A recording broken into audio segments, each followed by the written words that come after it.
আপনি যে বলেন আলেম ওলামারা এক হইতে পারবে কিনা, মানে হলো যে আলেম ওলামারা যদি এক হইতে না পারে তাইলে বোধহয় ইসলাম প্রতিষ্ঠা হওয়া সম্ভব না। কিন্তু এটা ভুল। রাসূল সাল্লাল্লাহু আলাইহি সাল্লামের যুগে আলেম হিসেবে পরিচিত ছিল ওই সময়ের আবু জাহেল, আমরা যাকে বলি আবুল হাকাম বলা হইতো তাকে, ওই সময়ের সবচেয়ে বড় আলেম, সে আলেম হিসেবে পরিচিত ছিল।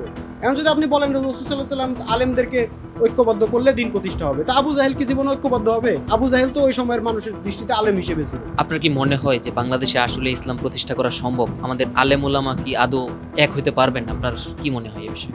বাংলাদেশে ইসলাম, আপনি প্রশ্ন করলেন যে বাংলাদেশে আদৌ ইসলাম প্রতিষ্ঠা হওয়া সম্ভব কিনা, আলেম ওলামারা এক হইতে পারবে কিনা। দেখেন, এই দুইটা প্রশ্নের মধ্যে আমি কিন্তু প্রশ্নে আমার একটা অবজেকশন আছে, সেটা হলো যে ইসলাম প্রতিষ্ঠা হওয়া সম্ভব, এবং আপনি যে বলেন আলেম ওলামারা এক হইতে পারবে কিনা, মানে হলো যে আলেম ওলামারা যদি এক হইতে না পারে তাইলে বোধহয় ইসলাম প্রতিষ্ঠা হওয়া সম্ভব। কিন্তু এটা ভুল, এটা ভুল। আসলে আলেম ওলামাদেরকে এক হইতে হবে ইসলাম প্রতিষ্ঠার জন্য, আমি মনে করি না। ইসলাম প্রতিষ্ঠার জন্য মোমেনরা ঐক্যবদ্ধ হবে। আপনি যদি বলেন যে আলেমকে, আজকে দেখেন জামাতের আলেমও আলেম, চরমনায়ের আলেমও আলেম, হেফাজতের আলেমও আলেম, তাই না? আপনি যাই দেখেন তাদের খালি ফেসবুক পেজগুলোতে যাই দেখেন জামাতের আলেম ফতোয়া দিয়ে দিচ্ছে, বলে দিচ্ছে চরমনায়ের আলেমদের তাদের ইমান ঠিক নাই, তাদের কথাবার্তা ঠিক নাই, তারা আসলে আলেমের মধ্যেই পড়ে না। চরমনায়ের আলেমের ওয়াজগুলো শোনেন, তারা একদম পরিষ্কার বলে দিচ্ছে যে জামাতের এটা তো কোনো ইসলামের মধ্যেই না, এটা তো আলেমের মধ্যেই তো পড়ে। আপনি হেফাজতের আমির তো ডিরেক্ট বলে দিল যে জামাতরে ভোট দিলে তো ইমানই থাকবে না। আলেম তো পরের কথা, ওদেরকে ভোট দিলে ইমান থাকবে না। আপনি বলেন যেই মানুষগুলোকে ভোট দিলে ইমান থাকবে না, সেই মানুষগুলোর কি ইমান আছে? তাহলে তার মানে কি বলা হচ্ছে? মানে বলা হচ্ছে যে এরা কাফের, এরা ইসলাম না, এরা ইসলামের মধ্যে না। তাহলে জামাতের আলেমেদের দৃষ্টিতে চরমনায়ের আলেমরা ইসলামে নাই, চরমনায়ের আলেমের দৃষ্টিতে হেফাজতের এরা ইসলাম নাই, হেফাজতের আলেমের দৃষ্টিতে জামাতের আলেমদের এরা ইসলামে নাই। তো কাজে এদেরকে আপনি একতাবদ্ধ করবেন কেমনে? একতাবদ্ধ করার আসলে প্রয়োজনও নাই। এজন্য এরা আসলে কে আলেম আর কে আলেম না, এটাই তো মানে ডিসিশন এখনো ফাইনাল করতে পারবেন না। কাজে আপনি ওই যে আলেমদেরকে আবার একত্রিত করবেন, আমি মনে করি যে এইসব বাদ দিয়ে আমাদেরকে দেখতে হবে যে মোমেনকে। এত আলেম আলেম আলেম আলেম করার দরকার নাই আমাদের, মোমেনকে। এটা হচ্ছে প্রথম কথা। এবার ওই মোমেনদের মধ্যে থাকবেন আলেম, মোমেনদের মধ্যে আলেমও থাকতে পারেন, মোমেনদের মধ্যে নিরক্ষর ব্যক্তি থাকতে পারেন, মোমেনদের মধ্যে বিভিন্ন শ্রেণী পেশার মানুষ থাকতে পারে, কোনো অসুবিধা নেই। কিন্তু প্রথম কথা হচ্ছে মোমেন হইতে হবে, এবং মোমেনরা ঐক্যবদ্ধ হবে। মোমেনরা ঐক্যবদ্ধ কেন হবে? কারণ মোমেনরা তারা যখনই আল্লাহর তাওহীদের স্বীকৃতিতে ঈমানে আসবে, তারা এই কথাটা বলবে যে আমরা আল্লাহর হুকুম বিধান ছাড়া আর কারো হুকুম বিধান মানব না। তারা প্রকৃতপক্ষে আল্লাহর হুকুম বিধানের সামনে নিজেদেরকে সোপর্দ করবে। আর আল্লাহর একটা মানে প্রধান গুরুত্বপূর্ণ হুকুমই যদি বলেন, তাহলে হচ্ছে যে বিচ্ছিন্ন হওয়া যাবে না, ঐক্যবদ্ধ হইতে হবে। মোমেনরা পরস্পর ঐক্যবদ্ধ হইতে হবে, বিচ্ছিন্ন হওয়া যাবে না, মতভেদ করা যাবে না। এটা হচ্ছে আল্লাহর প্রথম হুকুম। কাজে মোমেনরা ঐক্যবদ্ধ হতে পারবে। মোমেনদের জন্য আল্লাহর প্রথম হুকুম, প্রধান হুকুম, গুরুত্বপূর্ণ হুকুম দিন প্রতিষ্ঠা, আকিমুদ্দিন, দিন প্রতিষ্ঠা করো, এটা নিয়ে মতভেদ করো না। কাজে যারা মোমেন হবে তাদের সামনে পরিষ্কার, তাদের লক্ষ্য পরিষ্কার যে দিন প্রতিষ্ঠা করতে হবে।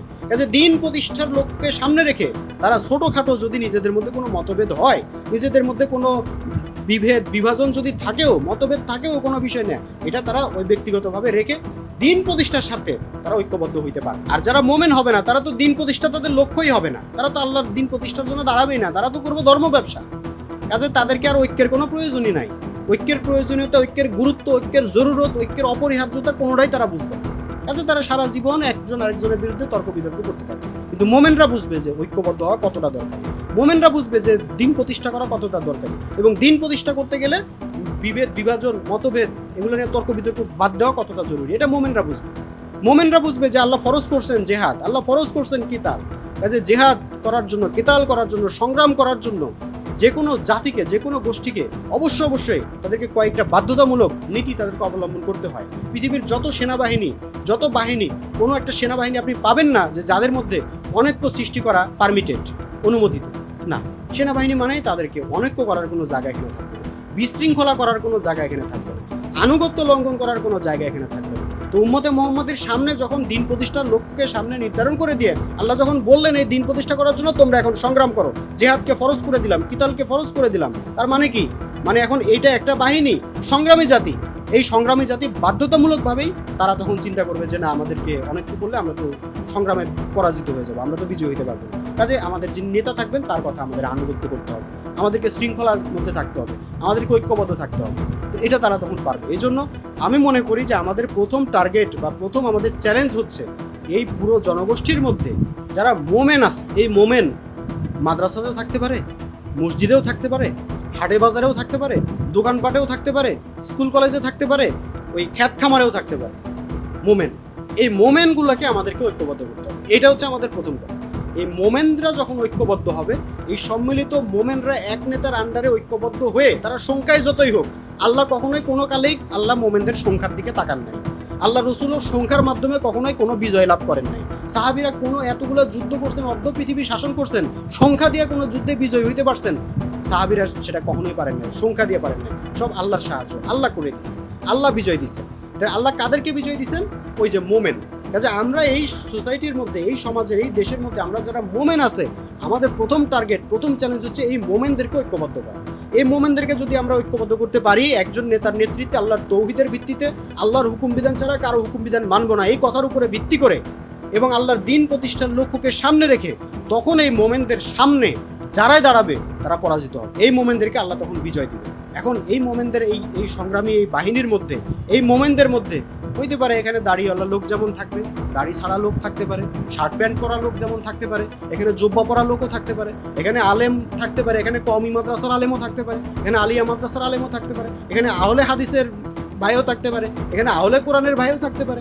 এখানে সকল মানে গোষ্ঠী, সকল ফেরকার মানুষের মধ্যে থেকেই যারা মোমেন, এই মোমেনগুলার প্রবলেম হচ্ছে যে তারা ছড়ায় ছিটে আছে, ব্যক্তিগতভাবে কেউ ছড়ায় ছিটে, বিভিন্ন জায়গায় কিন্তু ছড়ায় ছিটে আছে। এই মোমেনদেরকে ঐক্যবদ্ধ করে, ঐক্যবদ্ধ করলে এই যে পুরো এই মোমেন জাতিকে আল্লাহ তখন বিজয় দিবেন এবং তারা আল্লাহর দিন প্রতিষ্ঠা করবে। এখানে আলেমরা ঐক্যবদ্ধ হবে। আসলে আলেম বলতে কি বুঝাচ্ছি আমরা? এখানেই তো মানে শুরুতেই তো একটা কনফিউশন, আপনি আলেম বলতে কি বুঝাচ্ছেন, কারা আলেম?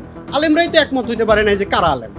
আপনি ঐক্যবদ্ধ করবেন কারে? আসলে রাসূল সাল্লাল্লাহু আলাইহি ওয়াসাল্লামের যুগে আলেম হিসেবে পরিচিত ছিল ওই সময়ের আবু জাহেল, আমরা যাকে বলি আবুল হাকাম বলা হইতো তাকে। তার মানে কি ওই সময়ের সবচেয়ে বড় আলেম, সে আলেম হিসেবে পরিচিত ছিল। এখন যদি আপনি বলেন রাসূল সাল্লাল্লাহু আলাইহি ওয়াসাল্লাম আলেমদেরকে ঐক্যবদ্ধ করলে দিন প্রতিষ্ঠা হবে, তা আবু জাহেল কি জীবনে ঐক্যবদ্ধ হবে? আবু জাহেল তো ওই সময়ের মানুষের দৃষ্টিতে আলেম হিসেবে ছিল, সে তো সবচেয়ে বড় শত্রু ছিল। কাজে আসলে ঐক্যবদ্ধ করতে হবে মোমেনদেরকে, আলেম না, মোমেন। এবারে মোমেনদের মধ্যে থাকবেন আলেম, অসুবিধা নাই। আবার কেউ এমনও থাকবেন যে উনি নিরক্ষর, উনি আসলে এত বেশি কিছু জানেন না, উনি শুধুমাত্র হেদায়া বুঝছেন, তৌহিদ বুঝছেন, দিন প্রতিষ্ঠা করতে হবে এটা বুঝছেন, ইমামকে চিনছেন, ইমামের নেতৃত্বে আনুগত্য করতে হবে, জানমাল দিতে হবে, তো হয়ে গেল। এত পাণ্ডিত্যের তো কোনো বিষয় নাই। হ্যাঁ, আল্লাহ কি কি হারাম করছেন, কি কি হালাল করছেন, এটা বোঝার জন্য এত পাণ্ডিত্যের কিছু নেই। 15 বছর ধরে আমাকে পড়ে পড়ে আরবি শিখে, ব্যাকরণ শিখে, উচ্চারণ শিখে, মাখরাজ শিখে আমাকে বিশাল বড় কিছু না। হারাম হালাল কোনটা করা যাবে, কোনটা করা যাবে না, এটা বুঝলেই তো হয়ে গেল, তাই না? মূল ব্যাপার হচ্ছে যে এটা আমি মানবো কিনা। জানা সহজ, মানা কঠিন। এই যারা মানার সিদ্ধান্ত নিবে তারা হচ্ছে মুমিন। এই মানুষগুলোকে ঐক্যবদ্ধ করে আল্লাহর দিন প্রতিষ্ঠা হবে।